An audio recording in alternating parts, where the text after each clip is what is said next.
I'm Thelma O'Grady, and today we're talking about marketing.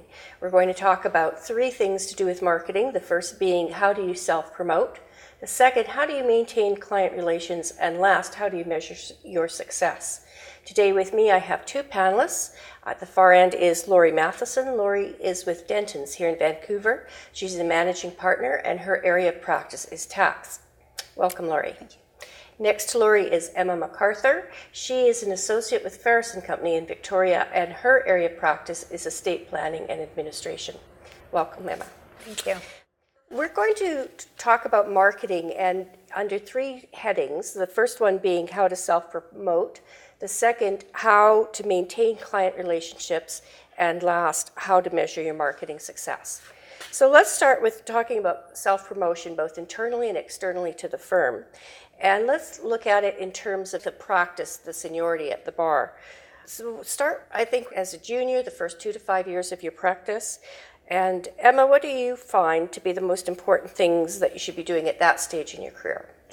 It's important for young lawyers to focus mainly on building their skill, building that expertise so that they have something to go out in the marketplace and sell. One way to do that while promoting yourself at the same time is to take on speaking engagements.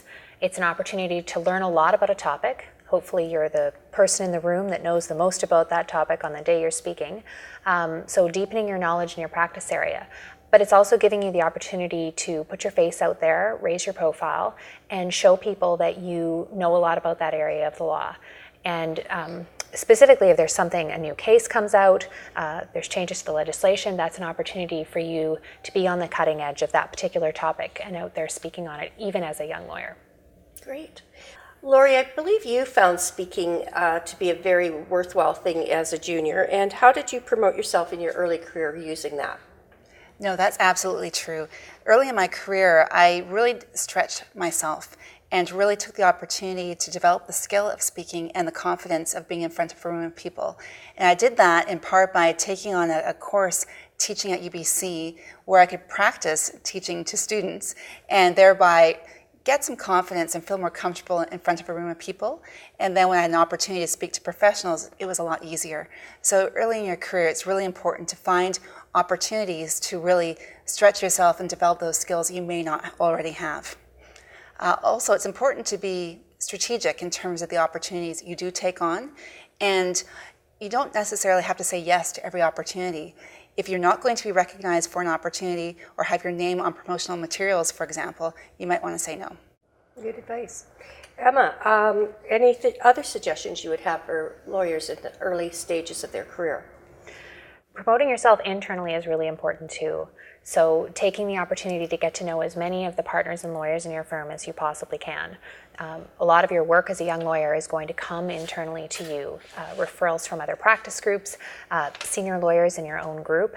And by getting to know the lawyers in your group and showing them what you do and making sure that they understand what your practice area entails, you're more likely to get a call when they have a question that comes their way. Might not be a file, might not even be billable, but you have the answer to a question that they have. And by answering that call, you're going to become a source of information and assistance to that lawyer. And when a future billable matter does come their way that's in your practice area, they'll know that you've got the skill set to answer their questions and help their clients. Emma, you mentioned leadership opportunities. How do you get that at the early stages of your career? There are lots of opportunities internally.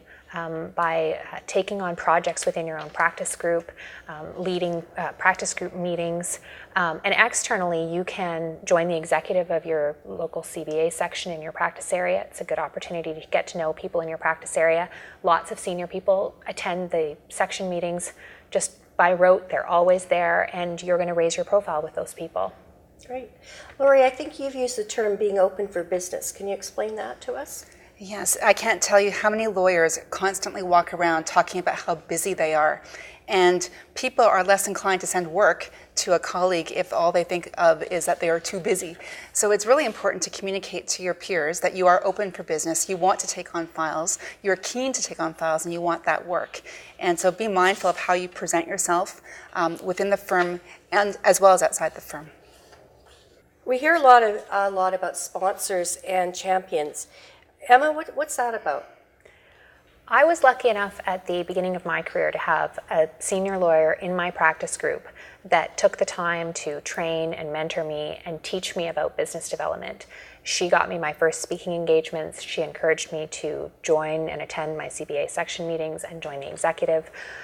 And she promoted me internally and externally. Not everybody's going to have that opportunity, but everybody should be looking for somebody to champion their cause, let people know what a great lawyer they are, internally and externally. That's absolutely true. And if you are fortunate to have a champion or a sponsor who naturally falls into place, consider yourself lucky, but many people are not that lucky. And if that is the case, don't put pressure on yourself. A sponsor or a champion could be a number of different people who together act as your champion without necessarily knowing. It might be that there's someone within your firm, someone outside your firm, someone within your profession, someone in your community who together, in their own little way, help you, and that's just fine. And in order to find those people, what you need to do is make sure that you really meaningfully contribute and get involved in your community, your profession, so people can see what a star you are, so you can really shine and people will want to take an interest in you. Wonderful. Emma, you've mentioned it's important that people external to the firm understand your skill set and expertise. How do you go about doing that? I think something people forget about sometimes is the value of having a really extensive profile on your firm website. It's something that your referral sources can just link into an email to their clients. It's the first place people usually go now. They Google your name and the first thing that's going to come up is hopefully your firm website. And that web profile can showcase the depth of your experience and your knowledge, all your speaking engagements, the papers you've written, the awards you've received, your recognition in the community, and can talk about what your practice area entails so that if people have questions about what you do, it's right there for them. Even internally, your firm profile can be important. I sometimes just Google lawyers in my firm to get their extension because I don't want to have to go through the internal process of trying to find it. And it's interesting to see what people have on their profile. So internally, the lawyers in your firm might actually learn something about you by looking at your firm profile. Thank you.